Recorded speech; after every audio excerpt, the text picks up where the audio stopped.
Okay, we're back, and I think the laptop we were using was defective or something. So sorry. We're 14 minutes into Turnaround Tuesday. We haven't talked about it yet. No, we covered kind of Pecos. the Pecos trip. Pecos trip. Kind of. So let's see. So wait, finish talking about Pecos. Well, we only have. Let's wait to see if people come back on. Let's give it a couple seconds because I know some people are still trying to get back on, and so we'll give it a couple seconds. Anyway, thank you all. Sorry about that because I know at one point we were up to 23 people, and I think some people have probably dropped off a little bit. But we'll make this kind of quick. But let's get into it, because welcome back, everybody. We've had some technical difficulties, which, to be honest with you, after I think 14, 15 of Turnaround Tuesdays, this is actually our first. It's pretty good. That's the first technical difficulties today. So thank you for joining us. But today we're going to talk about the environment. We want to talk about renewables. We want to talk about some of the methane leaks that we have here in our state. Talk about how we can clean some of our water, and then talk about climate change in our public lands. But one of the things Jackie and I were talking about real briefly was this summer we went up. We have some friends that have a place up in Pecos, and this summer we were up in Pecos with our kids, and Steve and the boys and I. We went out fishing, and we were amazed at some of the places we couldn't fish. When I was a kid, we used to fish, and we were amazed how we couldn't fish in some of our areas because it's become privatized. And so we really want to make sure that we solve some of that. So, but let's kind of get into it real quick because I know there's some questions. We got some early questions. But our first thing about our environment is, one, look, we know that 37 to 40% of our economy is oil and gas. And we know that we're dependent on oil and gas, and it is 35% of our economy. We know how important it is for our economy, how important it is for our schools, how important it is for our communities. But can we do it better? Absolutely. Does the oil and gas guys want to work with us and invest into renewable energies? Absolutely. We have to diversify our economy. We've talked about that a lot, about diversifying our economy. And so one of the things we want to talk about first right off is we sit in a state that we're ranked 48th in renewable energy production, but we're actually ranked second in the country for renewable energy capabilities. So we have a plan to invest $1 billion into renewable energies. Within 10 years, we want to lead the country within renewable energy production. Now everybody's talking about how we want to take $1 billion of the state money, invest in renewables. That's not really what we're talking about.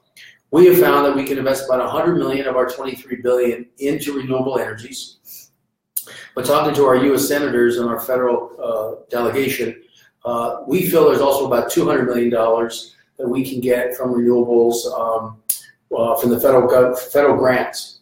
And then there's $1 trillion of private capital that wants to invest with us. So we want to invest into that. And we think it's so important for renewables because not only can we create new jobs and diversify our economy, but we want to partner with our oil and gas families and people like that within private capital because we think they're looking to invest in that. Right. If you look in Texas, Jackie and I were talking about this. If you look in Texas, the number one industry that's investing into renewable energies is oil and gas. So we like to sit and talk to them about how we can invest in them. So is everything okay? Mm-hmm. Okay, because you're just kind of staring at us like it's great. We have a few people in here all of a sudden now because we had some technical difficulties, and now they're kind of like staring at us like they're in love with us or something. Maybe they are. It's kind of a little weird. No, it's okay. But I know Jackie has some ideas. Jackie has some ideas on renewables too that you wanted to kind of mention a little bit. I do. I think it's, I would be, I consider myself a tree hugger in our house. And I'm the person who guards and monitors all of our water usage and, says we shouldn't have grass. And but then again, it's kind of a give and take because the rocks make the environment hotter. Right. So we're helping to heat our environment. So it's amazing how, though, as our kids have listened to us and listened to you, they are now following up on suit as far as like recycling. And I need to make sure, in my mind, I want to make sure that our recycling program in New Mexico is at its fullest capacity and we can recycle plastic and recycle glass, which right now we You have to go to specific locations to recycle glass. And I know a lot of people who just don't because it's a pain. Yeah. So one of the things I would like to see is a step up in recycling, and that includes an education on community level. And even if we start, I'm sure they do this in the schools, but I want to verify that the schools are doing it because kids have a way of putting pressure on parents and guilting you into some behaviors that you know you should be doing anyway. You know, we've been back now almost 9 years, Yeah. and we laughed when we first came back because we were living in California at the time. In California, you actually had 3 bins. You had the black bin for trash. You had the green bin for Everything, for styrofoam, for glass, plastic. for the yard stuff, and then you had the blue recycled paper.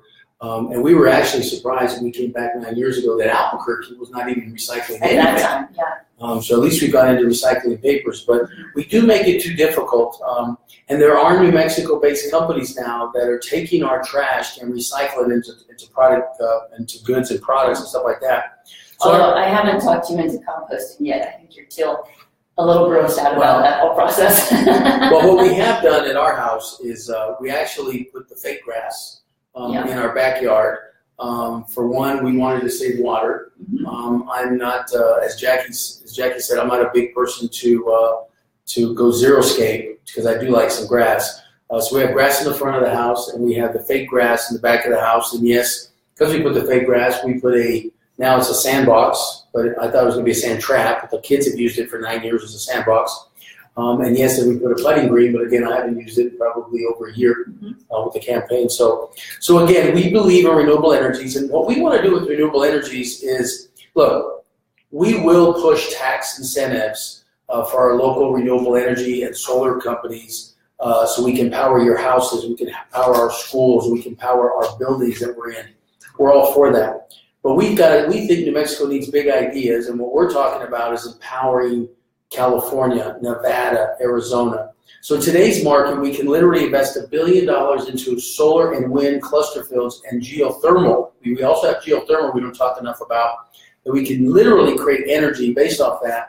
In today's market, we can generate 4 cents a kilowatt, and we can sell it to into the wholesale market to Nevada, California, Arizona at 11 to 18 cents a kilowatt. And folks, again, make a 60 to 80% return on our investments. So we're creating jobs, we're improving the environment, we're doing those kind of things.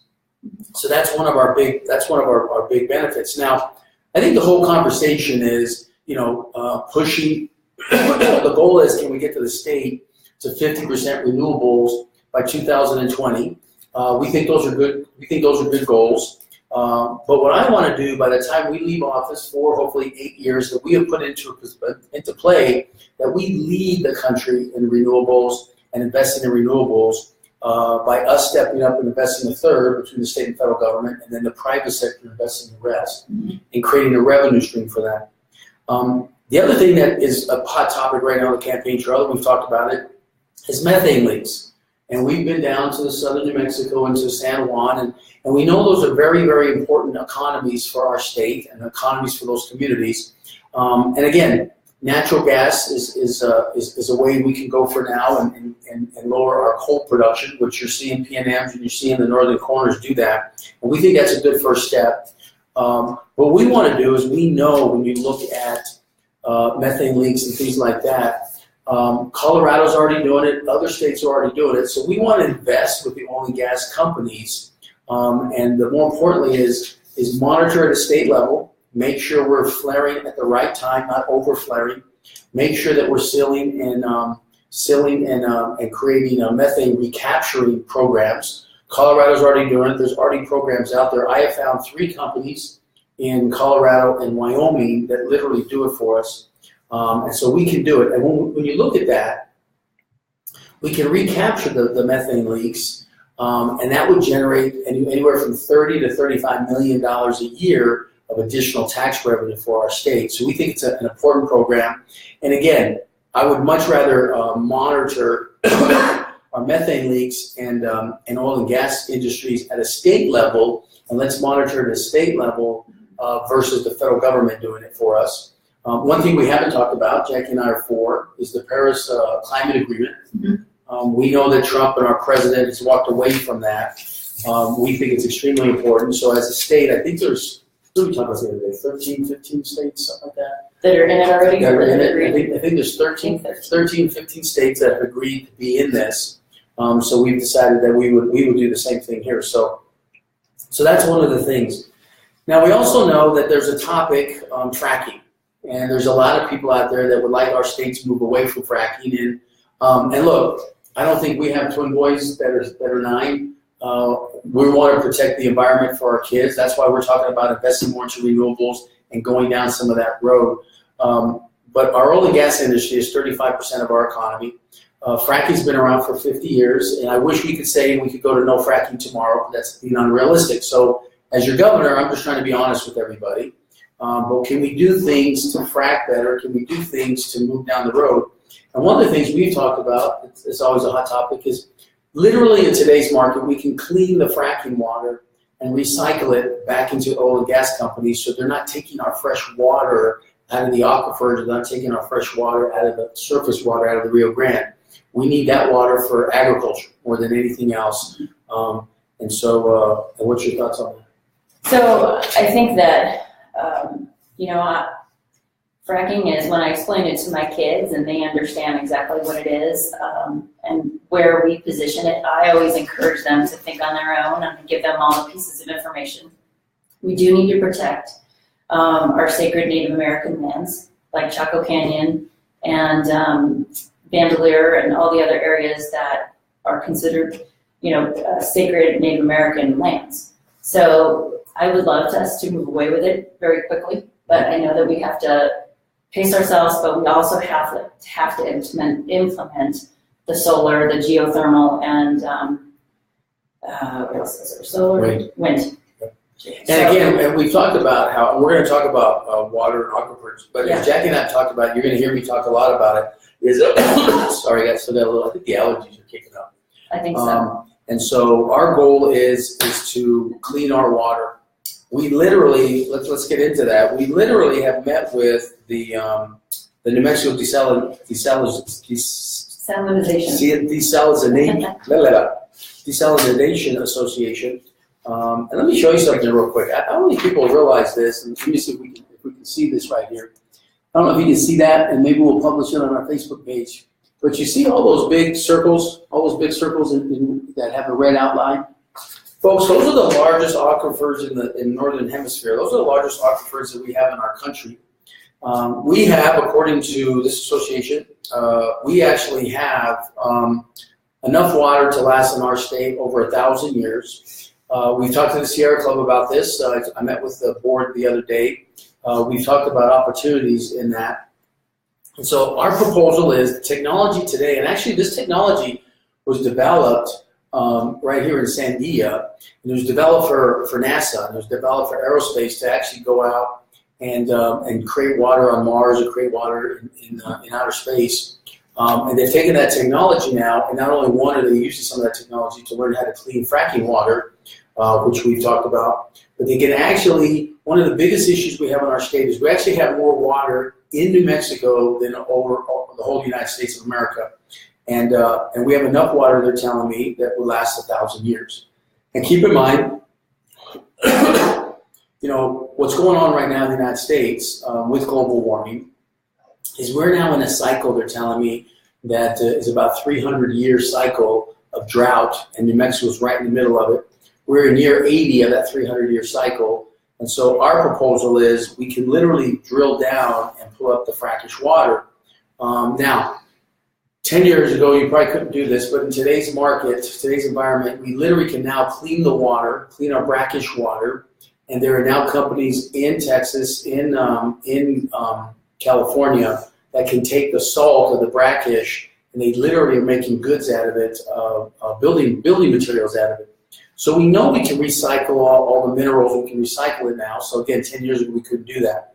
So our proposal is let's work with our water associations, let's work with our technology, and let's drill down and start tapping into some of these waters, because look, this year, I think we're in the worst snow season in 60 years, I think they said. I don't know. It's bad. I mean, when I was a kid growing up here, we used to get 150 inches of snow in our mountains, 150 inches of snow in Taos. And right now I think we've gotten 25 inches. Yeah, I think last year was the worst, and this year is worse than last year, so that would make sense. I think they said we're like with that. So again, we have to take a look at different things when it comes to climate change. The last thing we want to talk about before we open it up for questions is our public lands. Our public lands are very important to us. We know that BLM and the state government and the federal government, between everybody, we own about 50 to 52% of our lands in our state are state and federal lands. So we really believe in making sure we use those lands for ecotourism, use those lands for grazing and opportunities. And we moved a little bit away from that. And we get it because sometimes our rural communities have moved away because the younger generation has stopped doing that. So part of our education plan, part of our plans to kind of move forward also is how do we use our public lands, not only for ecotourism, but also how do we use them to create co-ops to save water, to create co-ops to create opportunities for that. So we believe it's very important to keep our BLM and our state and federal lands very public with that. Well, and on that note, I mean, I think maybe you've gone with us once to the Rio Grande, but my kids and I have a tradition in the summer of getting the dogs and getting our swimsuits and going down to an open space where there's not those huge metal X's to keep people out. I understand that sometimes it can be dangerous, but I think that we don't do enough for our kids and for our outdoor activity in New Mexico because we've got amazing, beautiful rivers and lakes, and we don't do enough to promote and to develop those areas because in other cities like,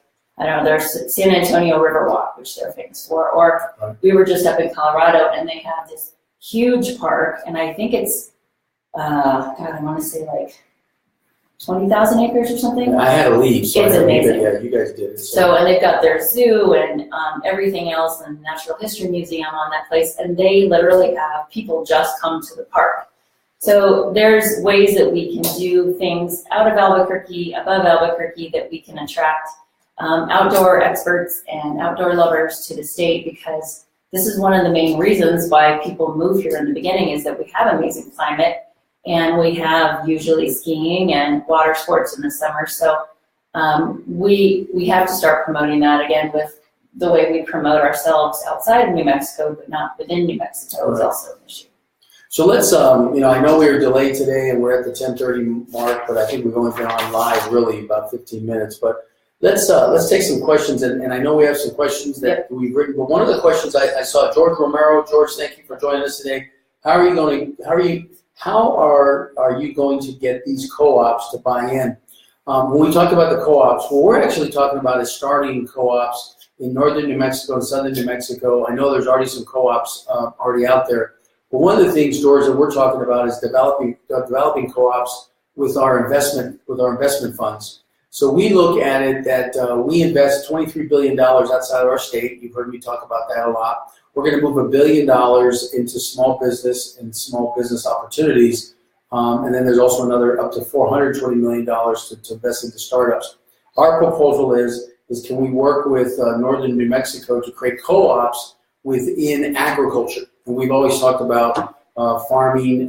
We've always talked about hops, apples, and hemp products as we expand into cannabis. So those are the kind of things we're talking about.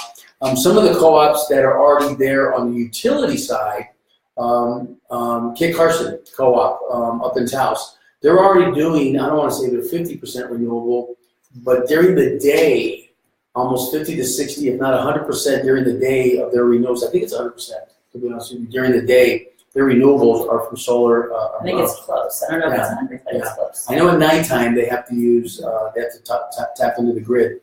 So there are already co-ops there on the energy side that we can kind of work with and tap into. Because as you know, P&M powers Albuquerque and some of the central part of the area. Southern New Mexico, it's El Paso Electric and Gas. But the rest of the state is really done with co-ops. So I'm assuming when we're talking about the co-ops, George, you're talking about the utility co-ops we have in our state. And a lot of them are already moving that direction. So we want to invest into renewables that we can power and tap into those co-ops to drive the cost down for New Mexicans. But then we know we can generate enough revenue or enough energy to basically send those to out of state and And I see Pete Pacheco that just got on. And yeah, Pete, one of these days when I'm governor, we're going to be powering California, where you guys live right now. So welcome aboard, Pete. So there was also a question about manufacturing solar companies in my city, but I can't afford to put panels on my house. How can we make renewable energy affordable to the average person? So Teresa, thank you for that question. There's a couple things we can do. One, the costs have dropped dramatically, almost 30–40%, I believe. Well, the Chinese flooded the market about 2 years ago. And actually hurt New Mexico. Yeah. Actually hurt New Mexico. My sister works at one of the places that tests all of the solar panels, and the quality went down, and also the prices dropped dramatically, and that hurt the industry in general. Right. So Teresa, one of our plans is not only to give you tax credits to power that, but also to give you programs, financial programs and incentive programs, so we can lower those costs even a little bit more for New Mexico companies. Now, saying that, we also see that the installation costs are going down. There are some new panels being developed here in New Mexico that are 30% to 40% lighter. I've met with one of the companies. They're actually tech transferred out of Los Alamos. They're creating panels for skyscrapers. Because when you go to the big cities, it's very interesting. When you go to the big cities, you can't put enough solar panels on the top of a roof to power a building. So this technology, again, looking back, was developed for aerospace, for NASA, to power our satellites or to power our rockets to go to Mars and things like that. These guys had tech transferred it out. It's a New Mexico-based company. They've created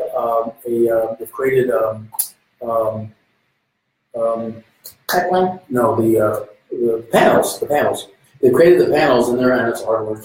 They've created the panels. It's about 30 to 40% lighter, so the installation costs are dropping. So Teresa, the goal is to give you a financial program and some low debt finance loans programs that we can help people go that direction. But also we'll continue pushing those tax benefits that our state has. But as we generate more and more power for the state, we feel we can lower your cost automatically. So even if you don't go solar on your house, the energy that we're going to be pumping to your house, we feel within the next 20 years we can get at least half of it from solar and wind and drop everybody's I know costs. that when you get solar panels on your house, you get paid by PNM for the energy that you are generating. I'm wondering if there are any solar panel companies that are producing solar panels that would take that pay directly from PNM to pay off the solar panel companies. I don't know. That's something interesting we can look at. Good question. So we wanted to give a big thank you to Martin Heinrich, our awesome senator. Yep. And for producing and helping make the largest wind farm in eastern New Mexico. And he just toured it, like Cell Solar, and it's down in Dora, New Mexico, right off of the Roosevelt Wind Farm. So thank you for that. So it can be done. We just need, the federal government is not going to push us there. So as a state, we have to move forward on our own abilities. Yeah, and I think you've seen Martin, our Senator Heinrich, move very aggressively towards wind, specifically on the east side. Jackie and I last year were taking the boys down to Carlsbad on spring break, and we're driving down, I think it's 285, we're driving down the east side of the state, and Jackie was actually driving, and the car was vibrating a little bit back and forth because there was so much wind out there. So we know how much wind we have. Actually, we sit in a pipeline of wind between the Santa Ana winds from California that literally jet all the way up here. So we know that opportunity. So, and if you take a look at West Texas has now invested millions and millions of dollars into wind and solar on the West Texas side. And what's amazing is the number one investors in oil and in wind and solar in Texas is oil and gas. And that's the exact same conversation we're having today, is asking oil and gas to invest with us into renewable energies and move that direction. So we're looking forward on that. So we have a question here from Sean. He says, Jeff, are you a hunter? Sean, I used to be a hunter. I'll be very frank. We own guns, and I have a hunting gun. It's locked up, and the boys can visualize. It's a 243 deer rifle. But I'll be very frank. I haven't hunted in probably over 20 years. When I was traveling in the media business, it was just hard for me to get back here and go hunting. But I used to go hunting a lot with my friends in high school and college. But I'll be very frank. I haven't hunted in probably over 20 years. I will say we watched a program just last night, and Andrew Zimmer, Zimmerman. Zimmer. And I don't know that I could be a hunter, honestly. But I have such respect for people that use every part of the animal that they kill. That is obviously how our ancestors stayed alive, and it's an art. And if you do it correctly and you respect what you eat, then it's not a waste, and it's not like not like a huge animal. Well, and the friends I went hunting with, or I'd go hunting with when I was in high school and college, we go out hunting mostly, and sometimes we go quail hunting with our shotguns. But we went hunting, and not really for me, but I went with them because I like the sport of it. But we went hunting because that was their meat, that was their game for the year, and they had freezers that we put in the freezers, and I would take a little bit back for our family. You don't want me to go fishing with you again? No, it's actually we went fishing one time, and again, not a big fisherman either, but we went fishing with the kids with no equipment because I was invited to go fishing, and I thought the other family had equipment. I didn't know. And so it was. Yeah. By the way, to go fishing with Jackie, make sure you bring equipment, because I had to literally, you would have thought we were. Huck Finn. I literally made fishing poles. It worked. We made fishing poles out of sticks for the kids, and yes, we caught a bunch of fish. I know, but I didn't want to clean them, so I gave them to the nice gentleman. Yeah, and it was a little bit. So yes, I used to be a hunter.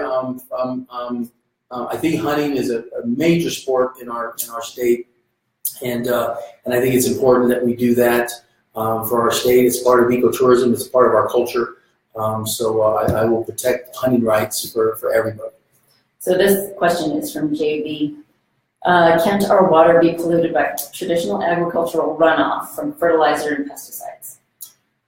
JB, you are correct. That can happen. I think the EPA and as your governor, I'll make sure we protect that. There are things down south that we don't supposed to be dumping into the Rio Grande, and I know they've caught some manufacturers down south and some agriculture folks down south doing that, and you can go look up the records because they have been fined in the past. But as governor, I'll make sure we're regulating that and making sure we're protecting that. Now, pesticides is always going to be part of our agricultural industry, but in today's market, with desalination and with cleaning waters, there are technology now today that we can literally clean our water and recycle our water. And that's our big push with water conservation is literally, again, going back to, we live on top of some of the largest aquifers in North America, and we want, and the experts are telling me, these are my numbers, the experts are telling me that we have enough water to last for 1,000 years. And our proposal is, let's get there, drill it, bring up some of that water. 70% of it is 70% of it is brackish, which means there's salt from the minerals and the rocks in there. But in today's market, we can literally clean it. And so that would be our way to basically make sure we're recycling water. And I think if we go down this route, we have looked at a map that would probably put 10 to 14 of these plants around our state to clean it. Now, I've heard different numbers. Some people are telling me it's going to cost $30 million per plant. Some people are telling me it's going to cost $14 million per plant. But I think more terms, we have to look long term, is we can grow the economy, we can grow revenue streams based on our water. But again, it goes back to the same conversation. Everybody says we're a poor state, and then we sit on $23 billion, and then everybody's worried about water, and we literally sit on 1,000 years worth of water. We get it's brackish, but we have to clean it. And yes, when we're talking about that, some of our labs, we know that they've polluted some of our waters and some of our aquifers, specifically near our Native American brothers and sisters. So we will work with the federal government to make sure that we're cleaning that water up and make sure we're doing it that way. But I also believe that, going back to the agricultural question, we intend to get more farms up around New Mexico, and I believe we can work with them to lower their use of pesticides so we don't have to deal with that problem to begin with, because once it goes into the human system, God knows what it causes. Right. So I just, as a mother, I usually, and we can afford to buy organic everywhere. I get in trouble if I don't bring organic home. Yes. If I go to the grocery store on the way home or get a text message, yes. better be organic or I'm gonna get in trouble. And but not all of New Mexicans can afford organic, and I think that is a bigger issue that we have to identify, is that we should be able to produce agriculture in our system without having the organic label on there, still trusting in our farmers and partners that we would still be growing fruits and vegetables that were better for the average person without a big company like Monsanto's or something like that. So I want to actually decrease the chemicals that we put into our system without having to clean everything on the back end, and I know you're in that too. It's got to be done in the system. And I can tell you right now, I'm probably a little bit more moderate on that. Jackie's very anti-pesticide stuff. I am. And so I know as governor, she'll be right there in my ear, tweeting in my ear the whole time. Anyway, Kimberly, I think it's Curry. She had 2 questions. Okay, so Kimberly's first question is, have you presented to the Permian Basin? I think that's what it says, presented to the Permian Basin. Kimberly, I'm not really sure what your question is, but the Permian Basin is down south in the southeast. It's extremely important for agriculture. It's extremely important for fresh water for the Carlsbad, Clovis, Artesia, the southern part of it. I know there's some controversy down there because oil and gas does own water rights to that. And I've heard they take 6 to 8% of the water out of the Permian Basin, fresh water directly out of the Permian Basin to do fracking and do drilling with. And I visited with the oil and gas guys. Now here's our proposal on that, is I want to protect the Permian Basin. And I want to protect our aquifers and our fresh water. Now again, for hundreds of years, well, since we've been around 500 years, we use top water. We use fresh water and top water for agriculture, for things like that. So our proposal is, we have now met with 2 companies. One's based here. The other one was developed here, but actually moved to Texas because they raised $15 million and has moved to Houston because oil and gas have now bought their company or invested in their company. But again, tech transfer out of Sandia Labs, they have literally come up with a way how to clean fracking water.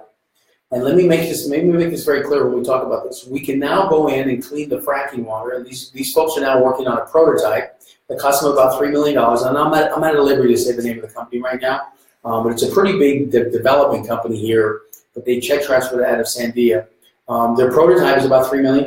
They just raised $15 million. I've seen the technology, and there's a couple of people running for land commissioner. Garrett is one of them that has seen the technology also. So it's not just me. We've literally seen the technology. They can clean our fracking water.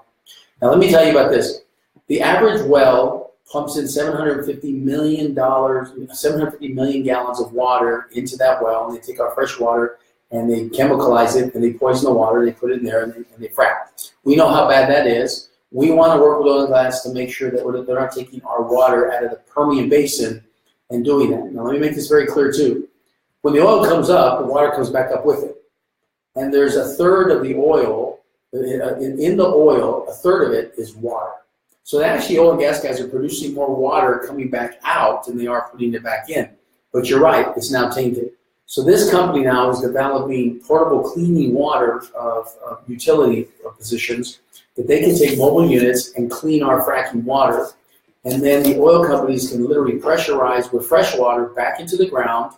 Or our proposal is, stop taking that water out of the Permian Basin and let's either resell the water back to them or let's give them the water because it's, we can work with them on that.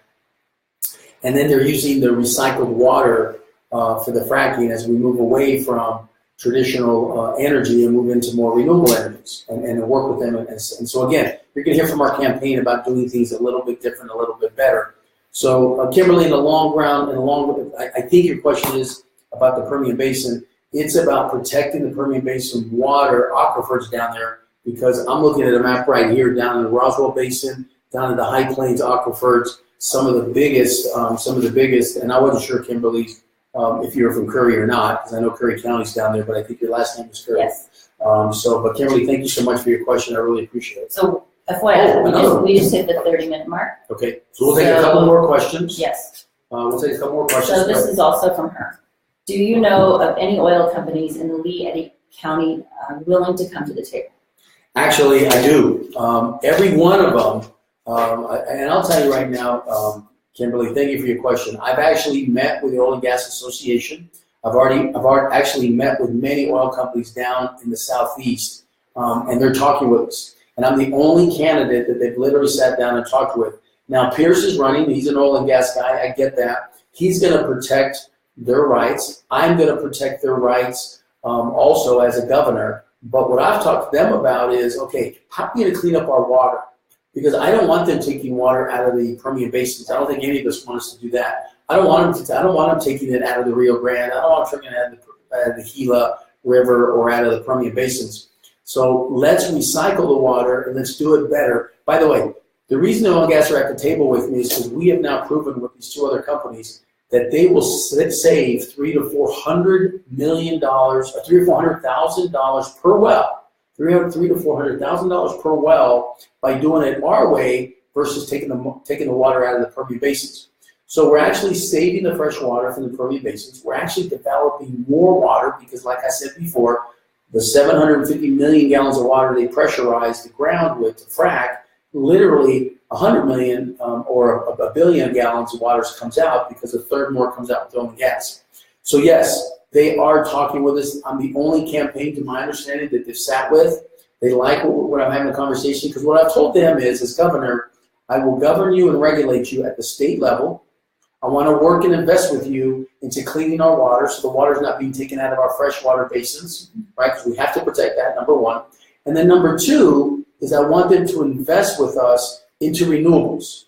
Again, going back to the number one investor in renewable energies in wind and solar in Texas is oil and gas guys. So I want them to sit at the table. And the conversations we have had, and Jackie's been to some of these meetings with me, the conversations we have had is they're willing to sit with us and they're willing to look and invest. And look, let me make this very clear. If you look at the oil and gas guys around the country, they're investing into renewables, they're investing in the technologies to make it better because they see it coming. They see renewables coming. They see the directions that governors like me are going to move our state through. And so they want to be part of that also. So they see it coming, folks, so it's going to come. So Kimberly, thank you for your question. I think we're at the 30-minute mark.